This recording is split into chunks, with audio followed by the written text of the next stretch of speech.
Radio Row is the best place to cover the Super Bowl. So many faces from so many places. But with the emergence of Zoom, it's now become more accessible.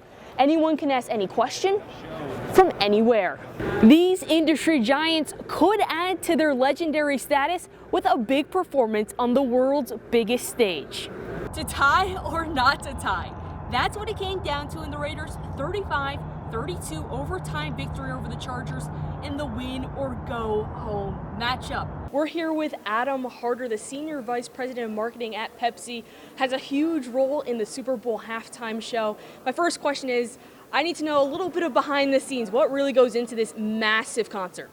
This is the biggest music event of the entire year. Last year, the Tampa Bay Bucks were the first team to play in a Super Bowl as the host city. But now it's become a little bit of a trend. The Los Angeles Rams are ready to play here this Sunday. Sport analytics. You either love it or you hate it. I just want to help you understand it. Jenna, just how important was it that Cole Swider got involved in the offense early and often in this game? I think it's probably the best that we've seen Cole Swider all season. Jim Boeheim has talked about it in a number of press conferences, how he needs Swider to step up and stay consistent. It's him and Joe Girard that's kind of been the mantra along with Jimmy Boeheim, but it was really Girard and Cole Swider today. How about we give out player of the games, though? Jenna, who's yours?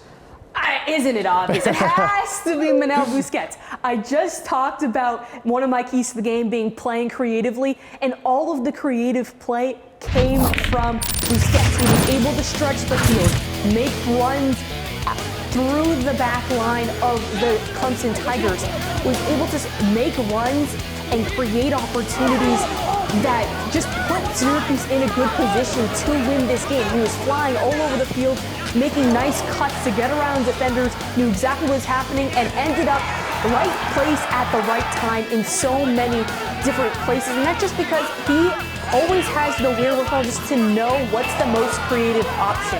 He brings the creative juice to this offense, and it was just so obvious in this game. His number got called a lot today, and he's the main reason why, to me, Syracuse won this game and was able to get on the front foot to start and ended up finishing it out. The Syracuse women's sports programs are picking up the slack. First, the women's lacrosse team that we just saw, and now the ice hockey team. Syracuse took on Mercyhurst for the CHA championship.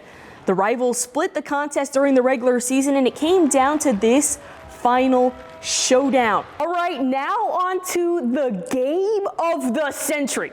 Okay, that may have been a stretch. Let's fast forward to the fourth quarter. You know, we have Josh Allen, Patrick Mahomes, the battle of the new age of quarterbacks. It's been a total team effort so far. 19 assists on 28 made baskets. And it needed to be a dominant win here in the Dome just to kind of solidify and remind everybody, yeah, we can do this against almost anybody shooting the ball. But yeah, the most impressive thing has been just the ability to get everyone on the team involved, really spreading that wealth, able to just pass the ball. That was the thing that stood out to me, at least. It wasn't the lack of patience, it was quickly trying to find the open shooter, find the best look, even though they were able to have their way with this CCSU team anyway, they still found their best opportunities. February 3rd was National Girls and Women in Sports Day. The NFL celebrated by hosting 4 girls flag football teams from the Tampa area here, and they were able to showcase their skills. There were big names and big plays. The festivities kicked off with the Leonard Longhorns, Newsom Wolves, Alonzo Ravens, and Robinson Knights listening to keynote speakers within the sport industry. But the real fun came when all 4 teams hit the field. Alonzo High School junior Isanza Bonga hopes that showcasing her skills at the NFL Super Bowl experience inspires other female athletes nationwide. It's an amazing feeling. I'm glad that we get to spread the sport of flag football nationally. The sport of flag football is such an amazing thing that I get to be a part of, and I get to create this special moment with my teammates, and it's like a family out here. Meg Courtney with 3 touchdowns so far in the evening. 34 seconds left in the game. and we're just as capable as men. That message manifests itself at Robinson High School. The Knights have won 5 of their last 6 state championships, and the team is considered to be the most successful sports program in school history. Junior Haley Megan explains how the group's accomplishments have generated interest in girls flag football. Over the past few years, we've really been gaining momentum. We've won state championships, and it's really been gaining momentum.